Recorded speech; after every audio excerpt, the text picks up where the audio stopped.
сега сме си повторно овде назад во студиото, убаво расположени со мојата прва утринска гостинка ова утро. Многу ми е мило, вака што имаме навистина млади и амбициозни и многу способни, да кажам сега, луѓе, мајки. Таа исто така зборувавме нели дека е млада мајка. Ова утро заедно со нас и со вас е Теодора Томовска-Ристовска, со која што е дипломиран дефектолог и гешталт психотерапевт во едукација, со која што ќе зборуваме за дисхармоничен развој кај деца. Теодора, добро утро. Добро утро. Добро ни дојде во утринската програма. Си зборувавме за тоа дали рано станувате, дали сте ранобудна. Ми кажавте да, бидејќи имате синче, да си го поздравиме вашето синче, кое што можеби ве гледа во моментов, и сопругот Кико, кој што исто така ни гостуваше овде во нашава телевизија. Ранобудна сте, така? Да. Добро утро. Да, благодарам на поканата. Да. Она што ќе зборуваме е дисхармоничен развој кај деца.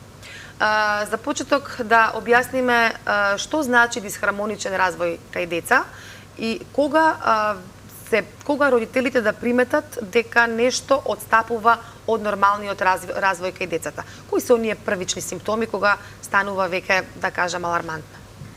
Значи, дисхармоничен развој представува еден нескладен, неурамнотежен развој во делот на моториката, на интелектуалните способности, на говорно-јазичките вештини, на социјализација и така натака. Првите карактеристики, бидејќи тука немаме симптоми, немаме симптоматологија, туку карактеристики кои што се забележуваат во развојот се во првите 3 години во животот, отстапките. Но, кај дисхармоничениот развој, карактеристиките најчесто ги забележуваат освен родителите и наставничките кога ќе појдат децата во градинка, исто така и во школа. Кога ќе се појде каде што децата имаат проблеми со внимание, проблеми со концентрација, проблеми со пишување, со читање, со сметање, тука се забележуваат тие училишни потешкоти кои што секако доколку се навреме детектираат, може и не може, туку постои опција да се минимизираат. А што е со оние симптоми, оние отстапки од однесувањето во помалата возраст? Кажавте дека првите се до 3 години. Како да им помогнеме на родителите да приметат дека нешто не е како што треба? Дека нешто отстапува од нормалниот развој? Како што назначив, прво се забележуваат, кај децата до првите 3 години се забележуваат проблеми, односно отстапки во делот на моториката, бидејќи првите неколку месеци во животот на детето, сите искуства ги стекнува преку сетилата, преку моториката. Сетилата, вид, слух, гледа, слуша, допира, истражува, со помош на рацете. Тие се тие сетилни искуства. Потоа како што ќе ги обработува тие сетилни искуства, детето главен акцент се става на движењето, на моториката, бидејќи детскиот развој е еден сложен механизам кој што е меѓусебно испреплетен, како алка, како синџир. И најчесто родителите кога ќе се јават на 2-та или 3-та година од животот, на детето, викаат моето дете касно прозбора или моето дете не зборува. Многу е важно. Дали е тоа сигнал? Сега само ќе кажам, многу е важно дека детето можеби не зборува, со зборови експресивно, но можеби разбира налози. Рецептивен говор имам. И тоа е исто така многу важна позадина. Од друга страна, детето не зборува. Дај да видиме што станува збор во делот на моториката, бидејќи говорот и моторичките вештини се меѓусебно испреплетени. Што станува збор?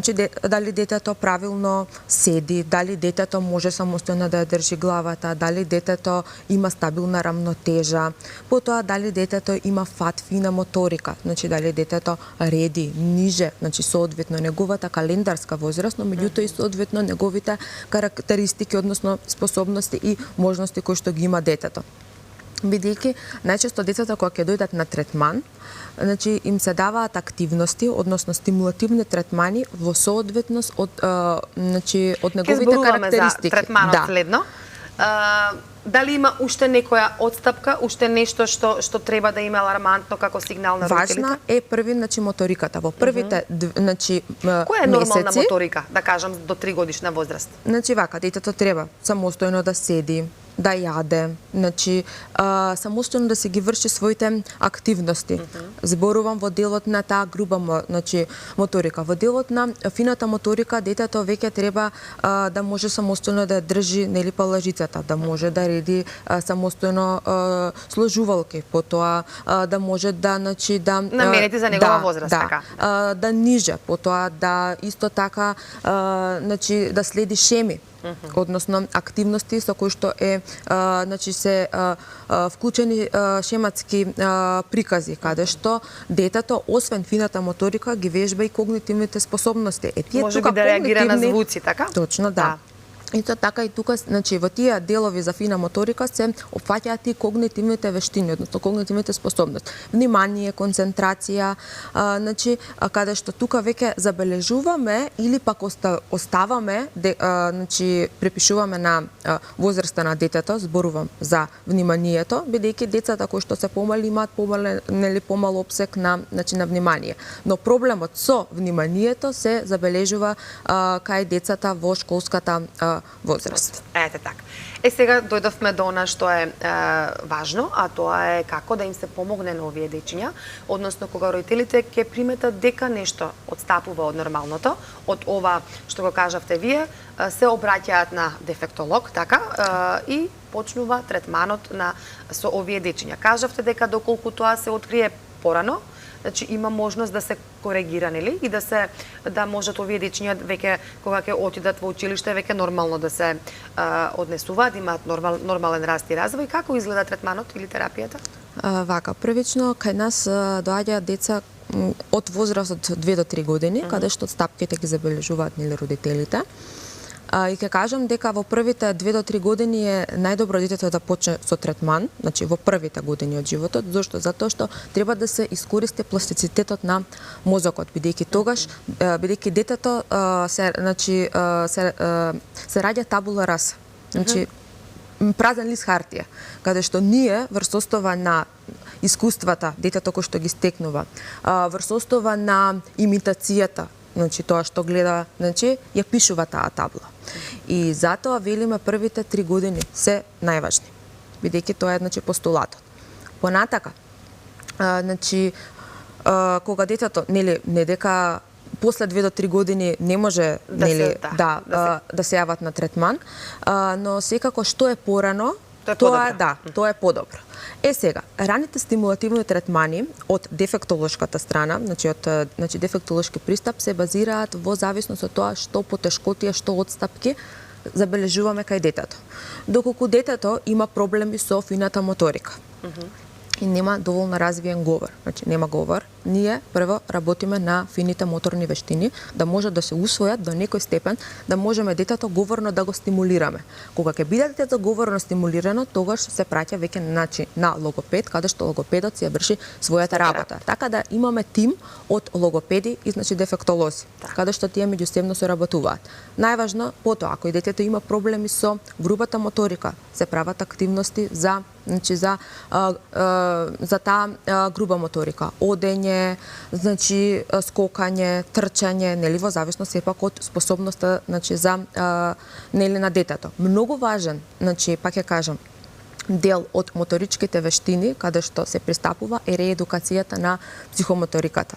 Што значи тоа? Тоа е третман на движење, каде што не е само пристап, односно техника на работа, туку во тој дел имаме и внесување на емоции на детето, но со тие емоции се работи движењето, односно детето, значи своето тело да го доживее, значи, во просторот, да може да имитира, значи да имитира другата страна, да може да ја стекне таа латерализација, да знае лева, десна страна на себе и на друг. Потоа тука се тие вежби за гестуален простор, вежби за телесна целовитост. Значи тоа опфаќа реедукацијата на психомоториката, која што многу е битно се заснова, пак ќе кажам, на возраста на детето. Значи и на неговите способности.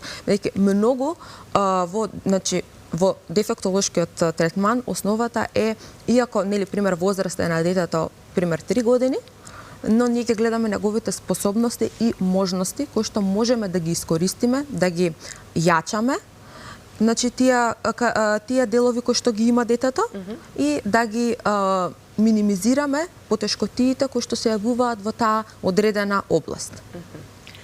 Одлично, многу убаво објаснивте. Сега ми се наметнува само од себе прашањето како се овие деца прифатени од општеството. Ова сега зборуваме за дечиња кои што се на помала возраст, значи како се прифатени од своите дечиња во градинките, за кај нас.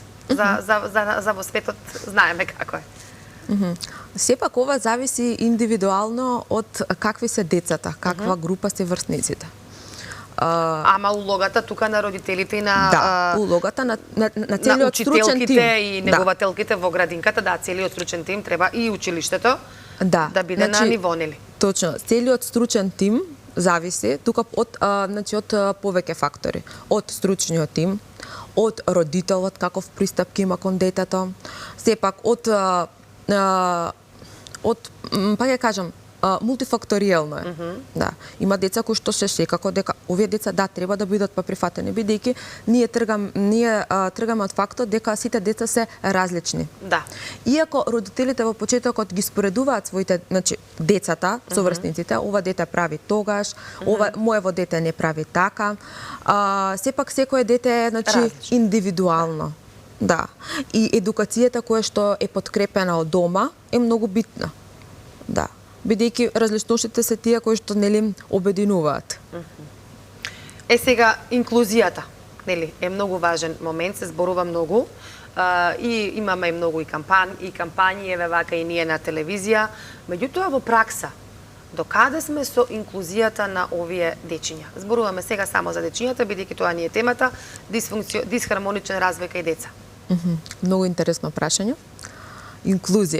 Инклузија кај нас е само физички, каде што се стави група на деца и толку. Група, за да имаат интеракција меѓу себе. Инклузијата е многу повеќе од тоа. Инклузијата не е само физичка. Инклузијата треба да биде адаптирана според можностите на децата и според способностите во тоа училиште. После, освен пристапот на тие деца, пристапноста. За кога зборувам пристапност, да има тоа дете каде да седи, да има тоа дете како да дојде до училиште. Не е само стави рампа и оди качи се, како што ги има рампите. Сигурно сте ги забележале по згради. И по згради тоа не е пристапна рампа, не е само да се стави рампа, таа рампа е сепак стрмна и не е соодветна според способностите на лицата кои што имаат телесен инвалидитет. За инклузија имаме работа многу. Потоа исто така, едукацијата, учебници. Тоа е нешто многу битно. Како тие деца ќе имаме пристап на знаење? Едукација на наставниците. Не е само стави го детето и експериментира, бидејќи тоа се одразува многу на детето. Да. Пак ќе кажам, инклузијата не е само физички. Таа е многу повеќе од тоа. Сепак сметам дека како општество не сме спремни за инклузија. Ама се померуваат малку работите на позитивно, мислам дека последниве години. Мислам дека и да се надеваме дека ќе биде добро за доброто на целото општество, бидејќи сепак овие деца, зборуваме за деца, треба да бидат вклучени нели во сите активности, како и со останатите нивни другарчиња и во градинките и во училиштата, да има повеќе тие оние како ги велат асистенти кои што ќе им помогнат на овие деца. Теодора, имаме уште многу за разговор. Само да напоменам дека кај децата кои што се со дисхармоничен развој, кои што се вклучени во училишен процес, работат по ИОП, индивидуален образовен план, каде што се користат, карактеристиките што може тоа дете да постигне. секако со помош од асистент. Од асистентот, така е. Инклузијата нека ни биде наредна тема за која што ќе зборуваме. Времето за овој разговор веќе изминува, толку ми е по синопсисот како што пишува. Се надевам дека за овие 15 до 20 минути успеавме нешто да објасниме на гледачите, значи да им дадеме совет кога да се јават на дефектолог, и како да приметат дека нешто изостанува од нормалниот развој кај детето. Благодарам за гостувањето. Посакувам убав одмор, бидејќи ви следува одмор, и се гледаме во некоја наредна прилика.